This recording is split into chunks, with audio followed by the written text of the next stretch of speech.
All right, it is Thursday, which means it's Friday in my world. That's my girl math here. In May, are we still in May? What day is it? What time is it? I don't have a voice. It's going to be so much fun because my best friend's coming on the show, Darius Butler, because I can't complain about working hard or working long hours or anything going wrong because he works way more than I do and is all over the place. And I love him so much and so dearly. And he really likes the Dolphins and Tua. And you know who else does? Manti Te'o. And he's on the program as well. So I'll be talking to both of them. Raspy McRaspy, let's do it.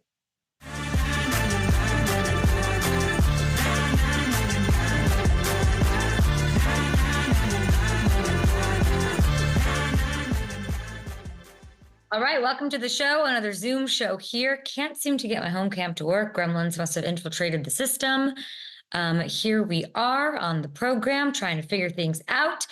We do have Manti Te'o on the show. I'm so excited about that. And I'm trying to get the chat going on YouTube. So if you guys want to hit me up with questions, want to help me do my homework, talking to these guys, amazing guests today that are going to chop it up with me. And I'm sure we'll get a little AFC East action in there and hit some of the headlines around the old NFL. We got lots to get to, but we are going division by division.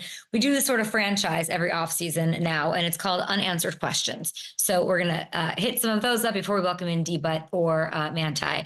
And let's do it. We did the NFC North yesterday. It was awesome to have Greg Jennings and Matt Forte to kind of win out. Who'll sweep who's going to be on top. And today we're going to hit up the NFC South on the program at Up and Adam Show. If you have questions or what your questions are about these divisions and these teams as they try to dig their way to the top.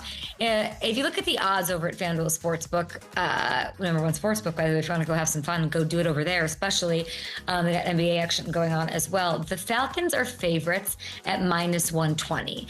The defending champion Bucks are, what is that? Oh, plus 290. They're followed by the Saints at plus 340. Panthers, they're a long shot. I love a long shot at plus 1,400. And we like what we're hearing. Listen, we went to Carolina. Carolina came online. They're partying. They're having fun with FanDuel Sportsbook as well. They've got Canales, who could not have been more intense and serious and ready to get the best out of Bryce Young. Bryce Young looking great. So there should be some rebound action going on. And I like those odds at plus 1,400. We're going to start this morning, everybody, on this Friday. It's an Up and Adams Summer Friday with the Falcons. Let's do it. My question for this squad down in Atlanta. We've talked a lot about Kirk and Michael Penix and all of that. How much will this veteran who went from Washington, then to the Vikings and, whatever, and the primetime splits and all of that, how much will the presence and the play of Kirk Cousins coming off an injury elevate the playmakers on the Falcons? This is the video game you want to play with. This is the Madden team, right? Bijan, Drake, London, Kyle Pitts, all top 10 picks, so talented, and a large part to the quarterback situations in Atlanta. None of them have really gotten to perform at the level of their talent, at least not yet. And I do expect it to change with Cousins, at least theoretically, until we all see it. I don't know. I guess my question would be, what is the ceiling for this trio? How good are they? Is it possible it was more than the quarterback situation holding them back? I hope not. Got to see a breakout year out of that group. Cousins, new OC Zach Robinson, they got to help unlock another level to the offense. But we are, literally, what is it today? May 23rd. It is May 23rd talk. And on paper, it looks great. On Madden, it would look great. If I was a quarterback, I would want to play there. And then they've got Penix. They're ready to take over if anything happens. Like, they should be highly favored, okay? And we'll see what team actually takes the field if they want to unseat the Bucs atop the division. Speaking of the Buccaneers, hit me up at Up and Adam. I'm sure you guys have questions for D-Butt. I've got my whole vitamin lineup to do in the break. We're just going to be upset about that. But listen, my question for the good old Tampa Bay Buccaneers feels like it was 20 years ago that they were celebrating that Super Bowl win during pandemic. Tom Brady leading them on that crazy run at the end of the season to lift another trophy. My question for this 2024 squad is, were they a one-hit wonder with Baker? I want to say right now, I don't believe that. That's the answer to the question, but that's kind of the way they're being treated right now, if we're being honest, right? Look at what's going on with the old sports book. And I think across the media landscape in general, Falcons are the favorites. They're the ones being talked about as if they're favorites. And I get that because they bring in Kirk and they draft our boy Michael. But I kind of think, I don't know. Baker's why this is going to work and why the success is going to continue to carry over. Listen to Todd Bowles from this week on Baker Mayfield, finally paid, finally rewarded, but still not being treated like the man along with the rest of them. And really, it's about Baker that Bowles is talking about here and his new OC, Liam Cohen, who I don't know much about. Bake's been great. He's eager, he's hungry, all the guys are, and we're just ready to get started. Well, Baker's been in the offense before. He's a very bright guy, and him and Liam has hit it off from the start, so we trust Baker to make the right call. Okay. Bowles touched on the one different variable here in Tampa, and I think Canales was, and I talked to him, a huge factor for Baker last season. So it's good to hear he's on a positive start with Cohen. And those two did overlap in LA during Baker's stint with the Rams. So I think there's at least a comfort level between the two. And I'm glad that Bowles is reinforcing it here. If they can build, they're going to progress. It's that simple. And I don't think it's the Falcons division. I don't. I think it's the Bucs division unless they lose it. And I actually think these two are going to be step in step for the division title. Once again, Cam Jordan, don't bite my head off. Let's go to Jordan's team here. How much longer is Cam Jordan going to play? That is probably my biggest truth. If I'm being personal, and I'm not doing this from like a media vantage point, like how much longer has Cam got? And he deserves a ring. He's been trying to get one. He's been doing his thing year in, year out. It's all that matters to him. Nothing else matters to him. No records, no place in history, no legacy of his own. He wants a ring. And, outside of how long will he play, did Garrett Carr figure it out at the end of last year? Because the only way they're going to get anywhere near trying to play in a Super Bowl at home there in New Orleans for the first time in a long time. It flew under the radar, I feel like, last year, if we're being honest. And Saints fans, I love you and I watch for you and I'm vigilant for you. And I paid maybe closer attention to Derek Carr because there were some early season struggles for sure, but then he kind of ended on a heater, low key, right? Check this out. Derek led the Saints to 4 wins over the final 5 games. He threw a league-leading 14 touchdown passes, more than anybody else, guys. And he led the NFL in completion percentage and passer rating. So who was talking about that? How many people out of 100 on the streets here in the Hollywood Hills would be able to tell you that was Derek Carr who had those kind of numbers? Nobody paid attention to it because I know the Saints didn't deserve the attention because they were out of the race already. It's significant for 2024, isn't it, though? There's another thing to keep an eye on, and that is the fact that their OC from last year, Pete Carmichael, he's out. Former Vikings OC and recently 49ers passing game coordinator Clint Kubiak is taking over. How much is that going to help Derek? Does it help Derek? Is he going to build off that success? Is it going to set the system back, set him back? Here is Derek Carr Tuesday afternoon talking about the new offense. A lot of fun and just been working extremely hard at it. Learned from last year, obviously going through that process and, learning this year, found some ways to do it better or more efficient and learn faster. And so it's been good. That's really exciting for me. This level of detail is exciting because when you're held to that standard, usually as a professional, you play to that standard. So I'm excited about these coaches because they hold us to it every single day. I'm excited about that. I like the energy. I just like how Derek's talking. And then you have to think about the institutional knowledge and osmosis, carry the one and bring it over that Kubiak's bringing from when he busted hangs with Kyle Shanahan. Okay, how much is that going to help Derek bring that, bring all that over and let him play his best football? There's a lot of talent in New Orleans still. And if Carr can play up to this standard that he's talking about right here, and he's being held to the standard that he is going to be held to by Clinton Company, I would be stupid, and so would you, to sleep on my squad, the Saints, especially when they know they're building, which means so much to them historically, so part of the culture, one that they're welcoming Sean Payton back to at some point in the season as the Broncos head coach. It's going to be an emotional season leading to a Super Bowl being played in that building. Okay, if you guys have any questions, hit me up in the chat. Let's see. Who wins the NFC South? I'm going to put in my vote. I'm on the YouTube chat right now. I'm going to pick. It doesn't say who picked what, right? I'm not going to get in trouble.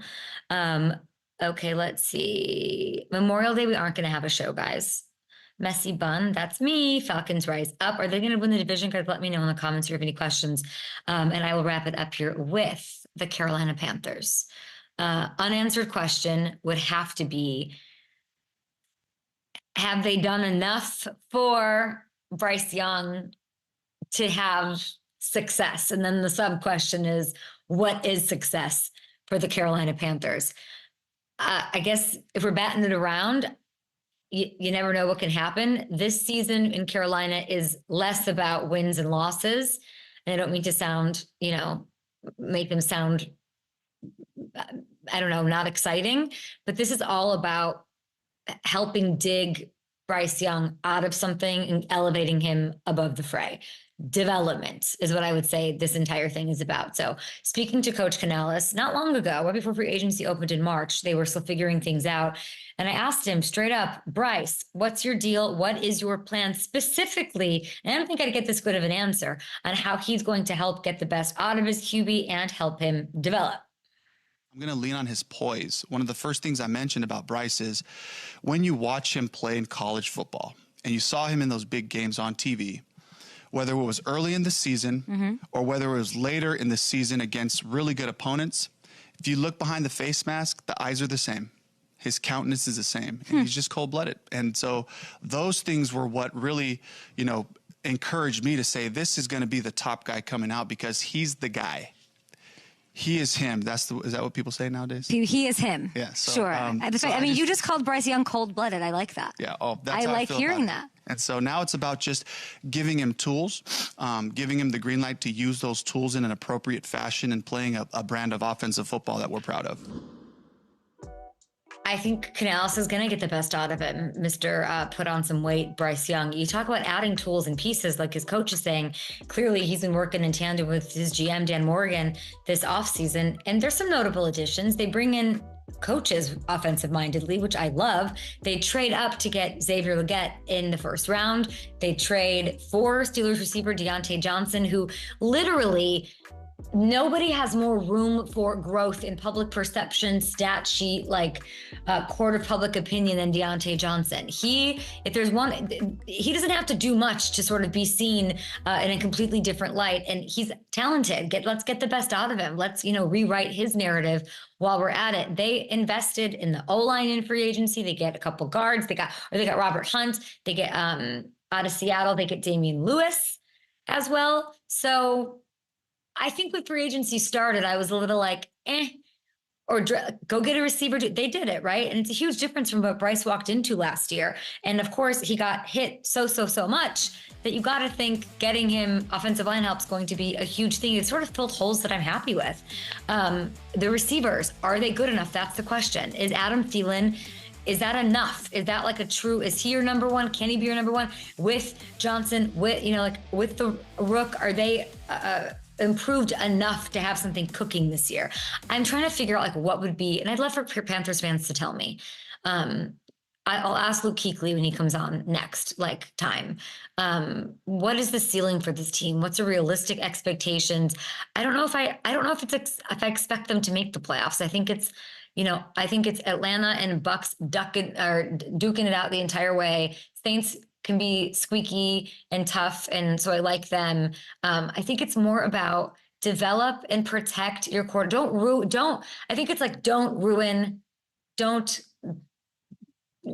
your quarterback, and then it's also just give some hope to Carolina and make it exciting. So you guys saw the odds. Go do your thing over at FanDuel Sportsbook. Have some fun with that. We're going to let me look at some YouTube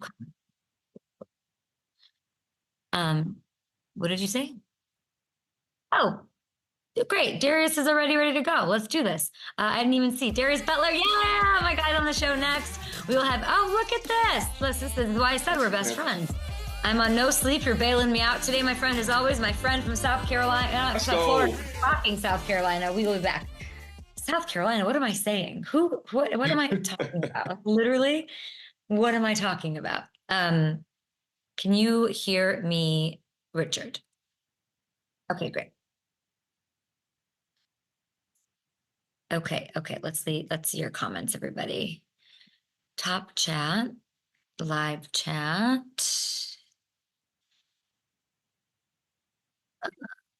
Oh, shoot.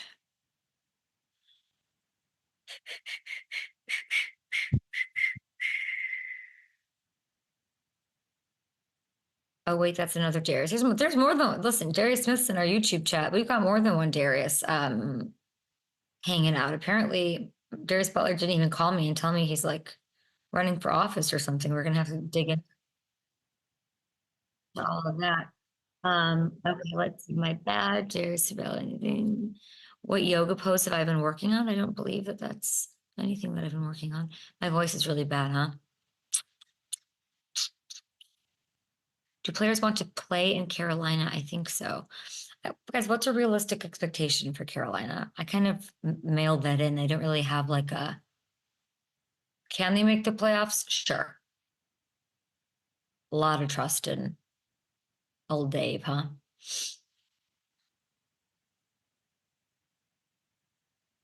Okay.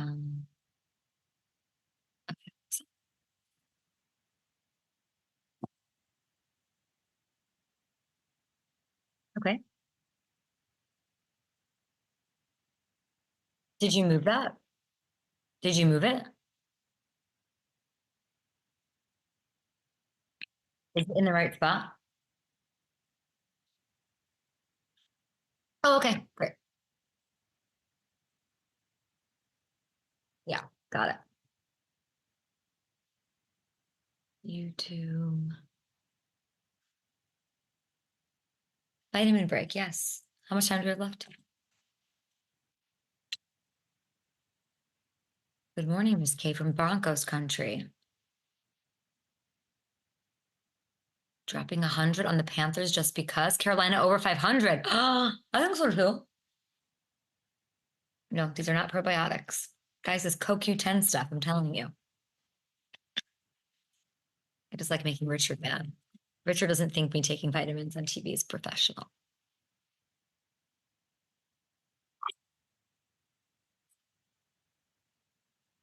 He's going to relog in. So I'm going to come and I can do my vitamin stuff on TV. Great. Darius is logging in. Great. Welcome back to the F and Adam show, waiting for Darius Butler. He got so cocky showing that Carolina Panthers helmet, and now he's having some technical difficulties. Seems like that's going on a lot these days. So guys, it's just you and me. It's you and me on the old YouTube chat. Let's do this. Is it the Hollywood Hills, Kay? Absolutely not. Wait, is this on TV? It is on TV. I'm taking my vitamin E. Hold on. Danny, can we get a pan shot of your background? Sure, I would love to tell everybody where I am at all times. That's worked out really well for me in the past.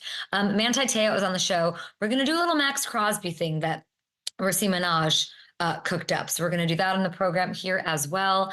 I'm trying to think, why do I sound so raspy and crazy? Because I was doing a commercial last night, which is so fun, and a lot of work and things that, you know, I'm used to live TV where I can just say what I want and there's one take and whatever. When you do a commercial, it's like a lot. And it's a real lesson in patience that I'm not skilled at, if you ask anybody that's ever worked with me. So I like to get in, get out, get it done, and do it live. But it was really, really fun. And it was 2 nights, and now I don't have a voice, and I cannot wait to go to sleep a little bit later. I believe we have Darius Butler, because I heard there's a music video.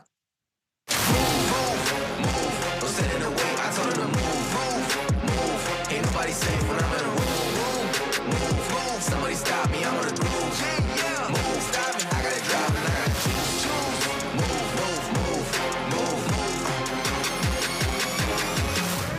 Move. All right, here it is. My guy can tackle any subject. And here, wait. What is this? Darius Butler, avid golfer, huge fan of F1. You're getting into politics? You know, every now and then I put a little troll job on the old X. A few years back, it was Malcolm Butler when he made his game-winning interception in the Super Bowl. This time around, it was Democratic something. Darius Butler. Obviously 2 R's, not one, like my name. But you know, it was. I got tagged in it. It was too easy not to do it. But I was kind of disappointed. Elon is losing his fastball a little bit on X. I didn't get community noted, which I was disappointed about, because I woke up the next morning and the first 2 words in my Wikipedia page, which of course I was tagged it, American politician. So I don't know if it's still there, if it's been fixed or not, but the troll job got the job done. But no, I'm not into politics just yet. I feel like this wasn't the move. I feel like this is the move that I would stay away from, maybe more than any other move ever, Darius. This is quite bold of you. What were the comments like? I was surprised. The comments were surprisingly positive. They were like, hey, I got something from both sides, from conservative, from liberals. Hey, from a conservative guy, congratulations. Darius, hey, didn't take you for a different. Hey, I'm surprised. Just a lot of different. The comments were good. Great job. Good luck. I prefer you in there than a lot of these other people we have in there. But no, that's definitely a lane I'm going to stay far, far away from. But I can't. I got to grow up at some point. But that was too good of an opportunity for a troll job there, and it worked. I had the picture. It was already ready. It worked. When it works, I just got to go with it. Sorry. When it works, it works. I feel like there's no world where you could fit another job into your life, Darius. Like are you thinking of getting rid of one at some point? Like where are you at with your workload? I'm only adding. At some point, I want to change my background and I want it to look like yours. That background, that view, I don't know where you are. I don't know. You said no sleep. I probably wouldn't get too much sleep with that view either. Voice is a little raspy. Yeah, I know you said you shot a commercial, sure, whatever, okay. But yeah, I'm going to keep working, keep adding jobs until I get a view like you got behind you right there. Look, hey, you can't beat that. I know. I made it home. I made it home and I'm here and I'm talking to you. Life's pretty good, I think, for the both of us. Mm-hmm. Let's talk a little hockey. Look at what you're wearing. Look at what you're watching. You're the resident hockey expert here on Up and Adams. Mm-hmm. I catch the bites. The only hockey bites on my feed are the McAfee bites. Okay. So I get all my information. Good. Your Florida Panthers shut out the Rangers. The Rangers 3-0 last night. Stars and Oilers play tonight, I believe. Take a look at these odds. These are the odds to win the whole thing, to win the Stanley Cup. Ooh. Yeah. Is it just your Panthers or is there anybody else you think could have a chance to win it all?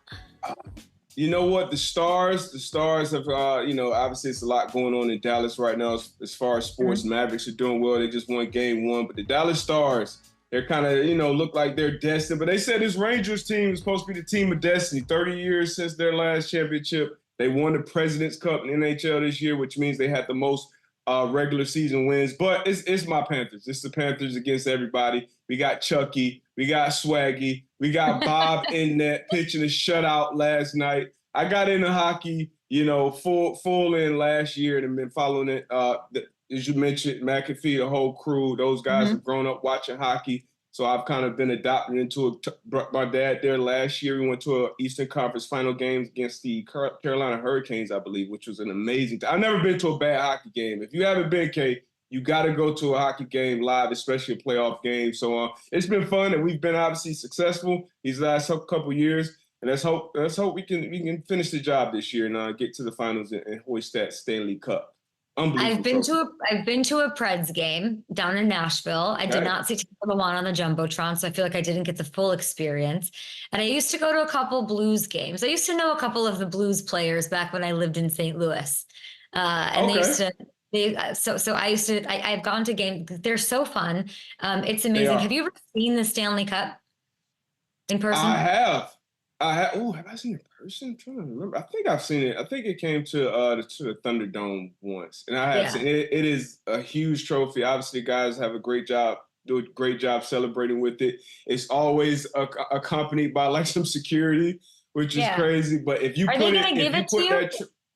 if the Panthers win, they should. They should put it out there in the universe, Kate. They should. I have plans to be in the building for our first home game of this series Sunday when the Rangers come into town. So hopefully they'll let me beat the drum and get the crowd ready before the game.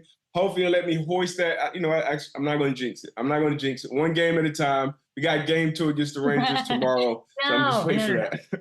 We're not jinxing it. We're manifesting. You've done very well since we started doing this show together. You've done very well. For the teams that you root for do really freaking well. So I think that you will win. And I would like to start the official campaign.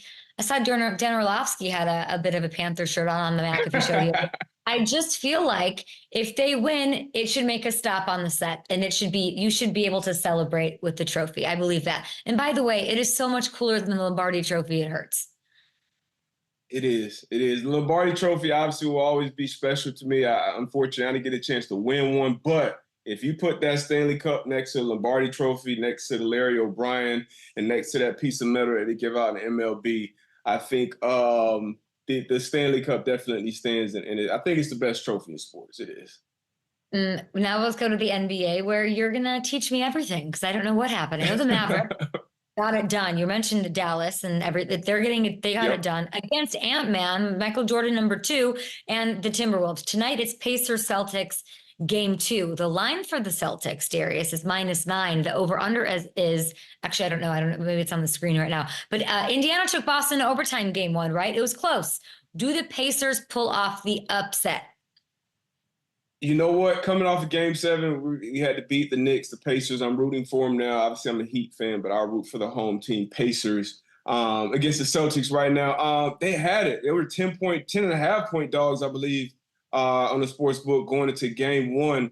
Took them all the way to overtime, pissed down their leg, choked at the end of regulation, got a terrible shot. And then once it went in overtime, I think everybody knew that the Celtics, who I think are the better team, you give them extra chances, overtime at home. They found a way to get it done. Jaylen Brown was unbelievable at the end of the game, made a great play defensively, and then hit an unbelievable 3 to send it into OT, and then they just finish it off. Jason Tatum had a great game. I'll have a prop bet on him, and this will go in tonight. But the Pacers, I mean, they showed everybody they can play with these guys. They have been the huge underdogs. I think the Celtics were -1,000 to win the series coming into it. And the Pacers are great at home. Haven't lost a home game since my birthday, March 18th. They haven't lost a home game since then down in the Gainbridge Fieldhouse. So I think it will be a long series. It'll be an exciting one. So I'll definitely be tapped in tonight. Like I told you, you're a good luck charm. And, we're not for the East Coast bias, as I've noticed on my timeline as well. Wait, you said you have a player prop over on FanDuel. What is it? All right, Tatum. Tatum in these games, especially as the playoffs continue to go on, and I don't know what it is with Tatum. I don't think he gets the respect that he deserves necessarily. He had 30-plus in game 1. But boards, he always crashed those boards. He's a big body, active. So give me 10 rebounds. Yes, 10 double digits for Jason Tatum, or as PK Subban would call him, J Tatum. J Tatum. So Jason Tatum, 10 boards in game 2. That's my player prop that I'm sticking with going into this one. I guess we should talk about the NFL, Darius.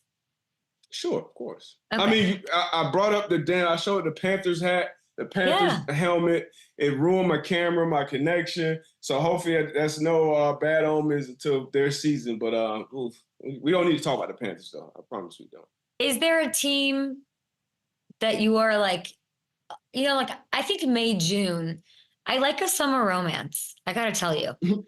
I like to fall in love in these times where there's a lot of optimism. It's low expectations. It's flirty. It's fun. And I can't talk myself out of the Ravens winning the Super Bowl. Like, I know the AFC is crazy and you got the Chiefs and Rodgers and all of that. But the way Lamar looks, Derrick Henry is there a team that you have like that, or do you got a comment on the Ravens?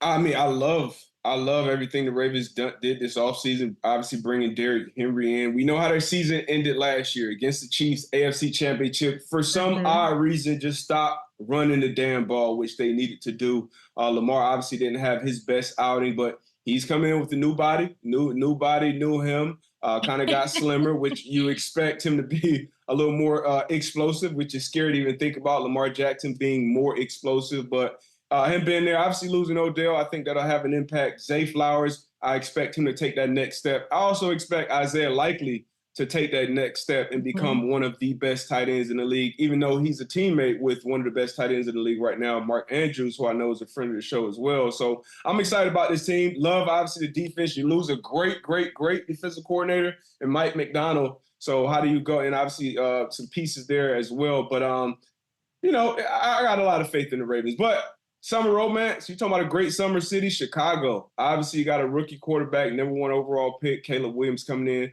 One of, if not the best trio at wide receiver right now, Rome Odunze, Keenan Allen, and DJ Moore coming off a career year. Love what they did on defense. Flus, I love everything that Ryan Poles has done as far as being in the front office. So Chicago, I think they take a big step, and that's stacked.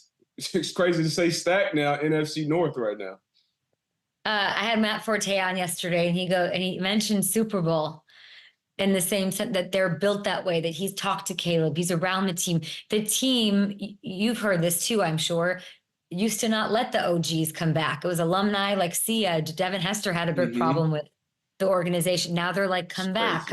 There's a whole change. We've seen it with teams, though. We've seen it, the Bengals. We've seen it happen. Lions. Exactly. Yeah, top to bottom.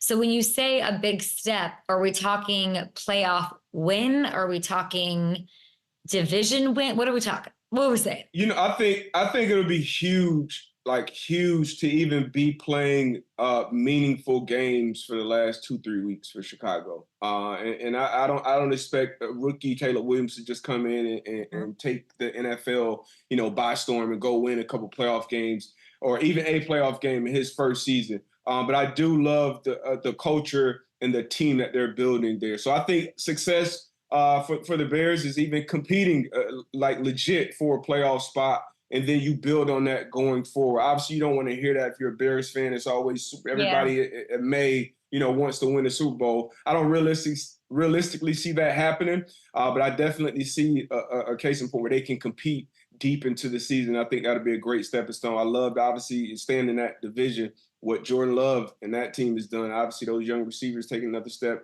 You would expect them to be better on defense this year. Obviously, that whole division will be fun all year long, but I don't see him winning a playoff game this year.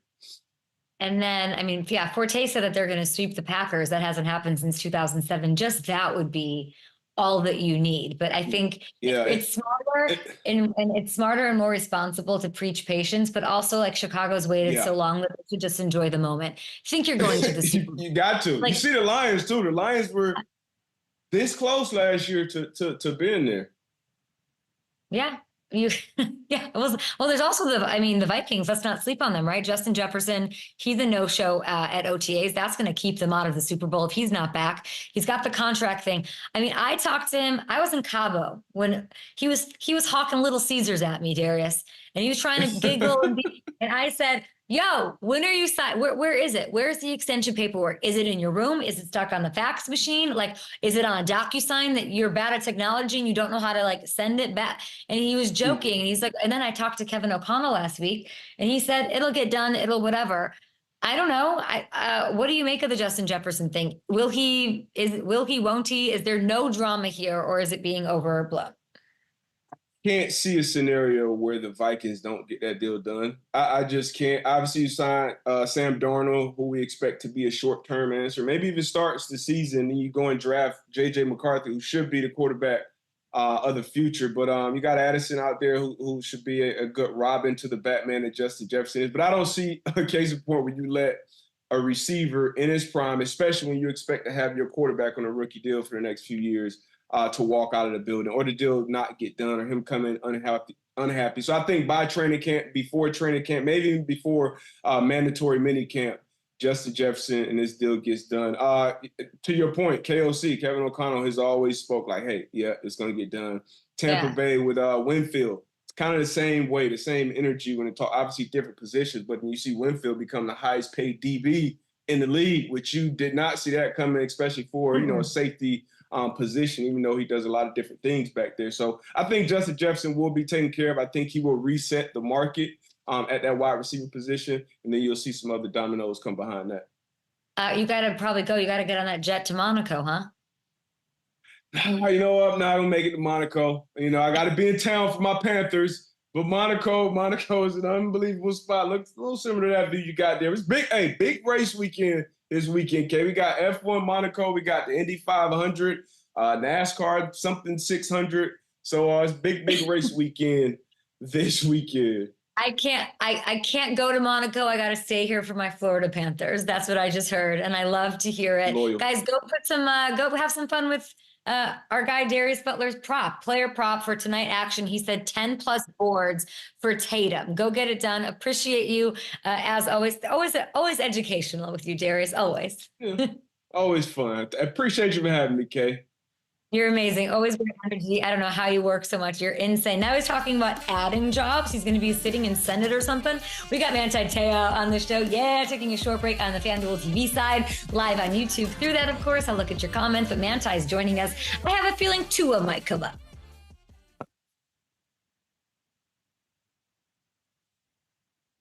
Awesome. Okay. Bengals should be the same. If your contract's stuck in DocuSign.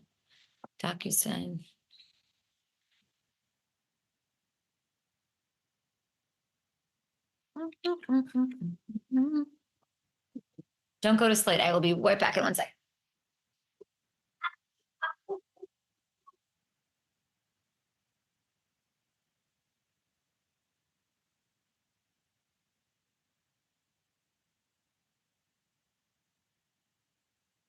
What is this June gloom already? Is that right? Let me just say, everyone loves. If I had $1 for every time somebody wanted to talk to me about the marine layer, nobody knows what the marine layer is. No one. That's a good TikTok thing. What's the marine layer? Eric, we should do that. Tell me what you know about the marine layer.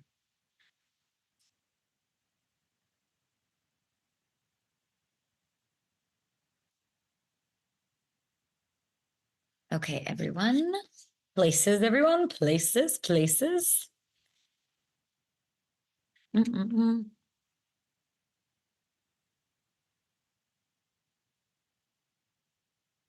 Mm-mm-mm-mm-mm.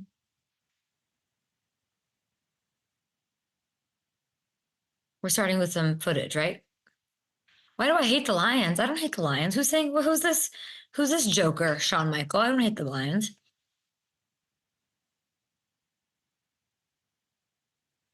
Go to Cannes, France. Listen, I'm trying to go to Cannes next month.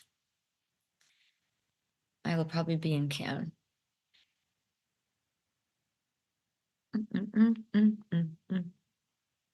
Richard, who is some of our guests next week?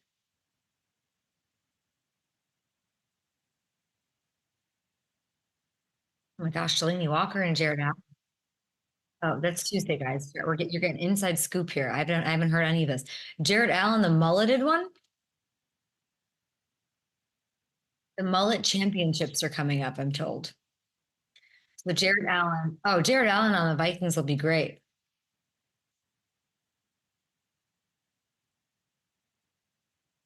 Emmanuel Sanders on the program. Okay.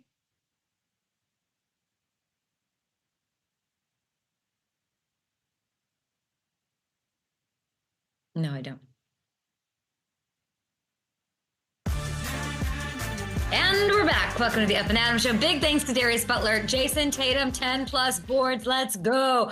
Usually, I just like left the parlay world for this week. My heart couldn't handle it because I'm always so close and it didn't happen. But I have a good feeling about Darius. Go support our boy over at FanDuel Sportsbook as we welcome in our next guest, who I cannot wait to catch up with. Unanimous All-American Notre Dame, 7-year linebacker for the Chargers, and my favorite team is the Saints. I mean, you played. Manti, you played for like my favorite teams, and that's amazing. You're also, of course, on Netflix's Untold, the doc series. How are you? I'm doing great. You know, I have 2 sick babies in the house, so it's a little bit challenging right now. But you know, for the most part, everything is good. Life is good. The babies are growing up, you know, and so I get to see them progress and blossom. And it's the greatest job in the world, is being a dad. So, you know, continuing to grow on this end. You know, Mother's Day just happened. Father's Day is around the corner. What's a perfect Father's Day in Manti Te'o's world?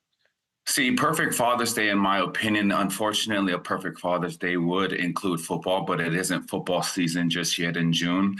But a perfect Father's Day for me would be just with my kids. I would love to barbecue something. My coach always tells me, what is your favorite cheat meal? And I told him some barbecue chicken, some brats, some mac salad, rice, fried rice. You know, it's just something that really warms the soul for me. So I just want to be around the people that brings me the most peace and the most joy. And right now it's my wife and my 2 children and our English bulldog and some good barbecues. You give me all of that, Kay, I'm happy. You are blessed, and I know that you're blessed, which I love, and I hope your little kiddos get to feeling better soon. But I'm calling BS on you immediately because you're not eating any barbecue anything. Are you eating at all is the question. Listen, OTAs are in full swing. Dudes are jacked. They're doing their off-season workouts. You lost 60 pounds since the birth of your son. What's going on? Well, the thing was, I gained the 60 pounds. That was the first progression. Okay. You know, the dad bod kicked in. Yeah. My playing weight was 238. That was my playing weight. I got up to 295. And when I was eating all of those crumble cookies and I was doing all of the things I shouldn't have been doing, I was coaching high school football at that time. And one of my linebackers got a pick six. And I remember running down the sideline to celebrate with this young man. And I ran about 20 yards and I felt like my hamstrings were going to pop off.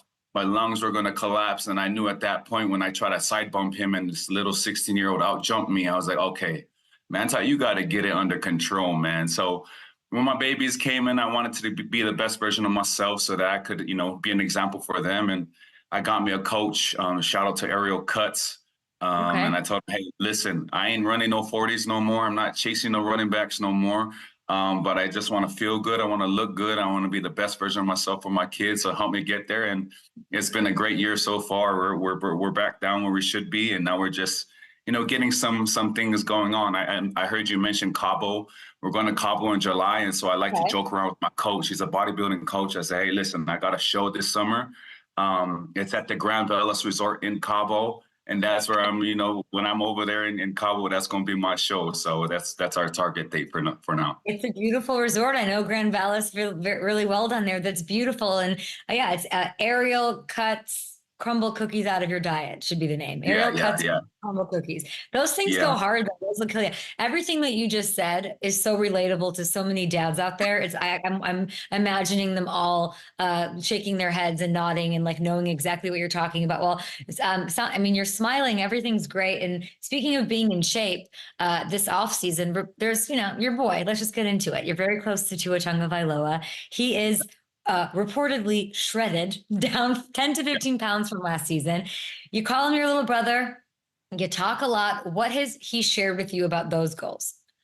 You know, we really don't talk about football. That's a beautiful part about me and Tua's relationship. We'll talk about his dad, Uncle Nalu. We'll talk about his upbringing. We'll talk about how he's doing mentally, how the babies are doing, how life is, you know, going to Florida. He's locked in. You know, I think that's the most important part is he's locked in. His little brother has an opportunity in the NFL now. So I know they're focused in so many different places. But with Tua, he knows he's so good at being able to prioritize what's the most important thing at that time. And for him in the off season, it's time with family, time to spend with the ones who he loves.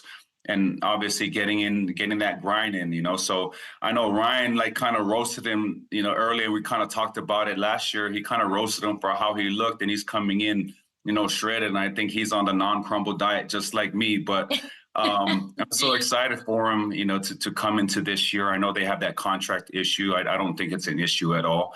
I think Tua's being smart about it. He's being very patient, and, you know, the Miami Dolphins love him. And so it's just a matter of time. And he showed up at the building. He's been on campus, and, you know, to have your leader there, your general there, they added Odell Beckham there, you know, so they're just continuing to add weapons around this young man, and, you know, see him flourish. And, you know, hopefully that check comes soon, and him and uncle and all of them can celebrate, you know, in Florida, and, you know, be something that I know, knowing where he's come from, will be a big accomplishment for him and his family. There were rumors that he might skip OTAs. I imagine you didn't believe those for a second. No. Even if Tua wanted to skip it, I know Uncle Nolly wouldn't allow him to skip it. So it's just one of those things. Just, you know, everybody's going to talk. They're going to create a narrative around different situations. But me knowing Tua, he wasn't going to do that. And, you know, being the leader and having the type of values that he has, understanding what his presence means in the locker room for the long term. You know, it's not about just him getting a contract. If you ask Tua, you know, is getting that contract extension a big part of this whole process? Yes, but Tua's a team player. He's always been somebody who's wanted to win on the highest level, and his mind is on that Super Bowl. He wants to get that trophy. And then for him to be around the campus and be around the facility, and for people to see him, especially with the new guys coming into town, you know, it's big for him, and that's his main thing. You know, all the other stuff will take care of itself. Let's talk about the Chargers, one of your former Oh, yeah. teams. New head Oh, coach. Everybody's so excited about Jim Harbaugh. You had one game against him back in 2014. Biggest game of your career, my friend, up until that point. What do you remember about this? I remember that was the first time in my NFL career that I actually started to feel like myself. I remember that the game came easy. I also remember, Frank Gore was torching us for majority of the first half. I remember he ran the power to the left side of the defense and he took it down the sideline and he looked like the young Frank Gore. And, Eric was trying to get him on the sideline, but it was one of those games. I grew up a San Francisco 49er fan, and to play against them and to have that type of game for me personally was a big deal for me. I struggled a lot during my early parts of my career in the NFL, performance-wise. But that was one of those games where I was able to kind of feel that groove coming back a little bit. And what better way to do it than against the team that I used to cheer for as a young kid. 11 combined tackles in that one, your first career sack. It was amazing. Chargers were down big, stormed back to win it. I believe it went to overtime, right? I think it did. I think it did. All I remember were the big runs by Frank Gore. I remember Colin took off down the middle of the field for like 80 yards. It was just one of those things where it was a game that was stacked up against us late in the game because we're down. But then our offense started to do its thing. Phillip started to be Phillip, making those plays. And, we were able to come out with the win. And, that year, I remember we beat all the California teams that year with the then Oakland Raiders and then the Niners. So we kind of on the way home, we're like, hey, man, we're the state champs right now, So it was kind of something that it reminded us of high school a little bit of being state champs. But, to win that game against the Niners, especially a Jim Harbaugh 49er team, what was a big deal because back then they were just bruisers, they would just line up and just run the ball, run those powers, run those traps. And then, Colin back there would just run around with his speed and make those big plays. And you had Anquan Bolden out there making those big catches. He was a big target coming across the middle, you know what I mean? So that's the Niners that I remember now. The Niners are back, they're Super Bowl contenders almost every year. And so it's a beautiful thing to see the San Francisco 49ers doing so well. But I'm so excited for the Chargers. Jim Harbaugh, he's that piece that I always felt was missing there. If you look at the Chargers from top to bottom, their roster, ever since I got there, Tom Telesco is no longer there. He's with the Raiders. But Tom has always stacked that roster. I always said the best rosters in the NFL, there's three of them: the Chargers, the Eagles, and the Niners. Those are the three most stacked rosters across the NFL. It's just certain pieces, cultural pieces that you look at, on the Chargers standpoint that I felt that they needed to change a little bit. And I don't think it could get better than Jim Harbaugh. He's won everywhere he's been, all the way back to University of San Diego, went on to Stanford. We know what he did at Stanford, went on to the San Francisco. We know what he did in San Francisco, went back to his alma mater in Michigan, won the national championship. Now he's back where he played, in NFL with the Chargers. So I'm so excited for them. And they got my brother Denzel Perriman back. So they got their guy in the middle. So I'm so excited. And they got Joel. They got some good things to look forward to. Of course, they got a couple rookies, but it's couldn't be more excited to have him there. Could not have gone to a tougher division out there in the U.S. We'll see what they can do. I do want to ask, you speak I love talking to you. I love getting your stories, and you have such a beautiful human aspect to it as well. Last time you were on our show, I said somebody's got to scoop you up quick because your analysis is so fantastic. And then I heard, is it true that you just took part in the NFL Broadcasting and Media Workshop? What was that like, and what are your goals now? I did. I went there specifically because I knew that I wanted to be in a studio type of aspect, a studio type of show. And it was an amazing time, Kay. I thought that I did really well. There has been some talks with me and my agent about, different opportunities. And so we're waiting to hear back from some networks. But it's one of those things. It's the next wave. It's the next ride. and it's a ride that I'm excited to get on. I thought it went well. I think it couldn't get easier than to sit back and talk about football, to articulate football, to give the viewers a different perspective about the game that they may not know. You know, just things that I've experienced in the locker room, on those airplane rides, conversations that I've heard, relationships that I've built, and obviously having Cam Jordan there was. It was like, you know, brothers reuniting and having him and Tom Armstead. Yeah. You know, it was just a vibe. Goofy brother. Yeah, and then Chase Daniel. I was paired up with Chase, and you know, I played with Chase, and you know, having those type of relationships is like a big reunion for me. And you know, I just felt super comfortable there, and I'm excited for what's ahead. I can't believe I was talking about Cam Jordan earlier in the show. I don't know how much longer he's going to play. And then I'm thinking, you know, when you play Demario Davis, who you love, he's still playing. Bobby Wagner, now a Commander. It is sort of wild that they're going into their 13th season, and maybe somewhere you will be calling their games or analyzing them and talking about them. And I wish you luck in that. Now go get back to those kiddos and stay away from the crumble cookies. Thank you, Kay. I really appreciate it. Thanks for having me, Kay. Always great to see you, Manti Te'o, the best energy in the business. We'll be back after this. We're going to talk about the Raiders. Mad Max hitting theaters. I guess we're going to talk a little Max Crosby moments after this.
All right, Furiosa, Mad Max Saga comes out tomorrow. We don't have a show.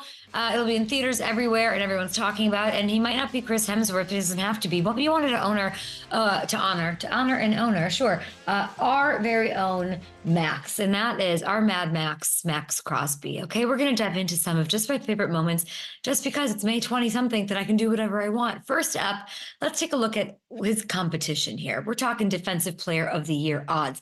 Usual suspects as you look at FanDuel Sportsbook. Micah, Miles, TJ, Bosa, Mr. Skims over there, but Max is plus 1,000. I like the value. He's a dark horse, in my opinion. Shouldn't be a dark horse to win it this year. Okay, so if we're thinking Mad Max, wrapping up the week here, favorite moments on a summer Friday, it's got to be week 17, the one that's most recent in my memory. They were taking on the Colts. Don't you remember? Max kept getting to Gardner Minshew. Gardner Minshew, do we have footage of this? Poor Gardner Minshew. Oh, we don't have footage. Let's go, we're good. Little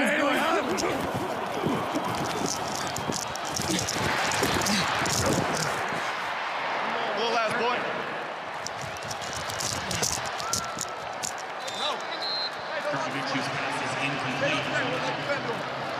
Little last boy.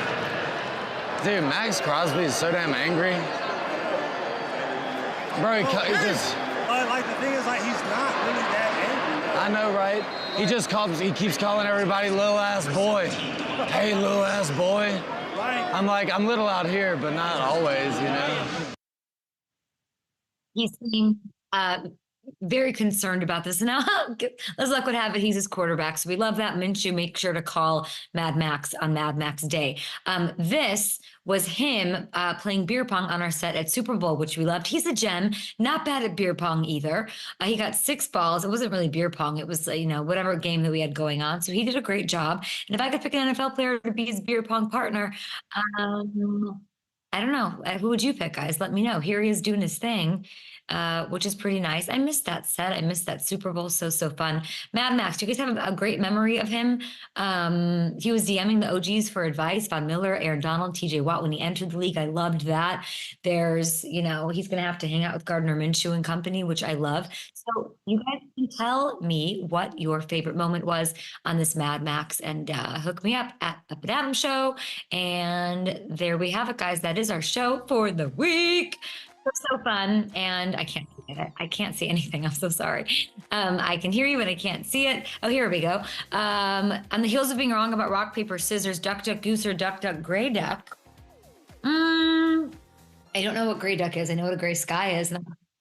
Today, that's the Doppler on the nines here on the West Coast, guys. Next week we have Emmanuel Sanders.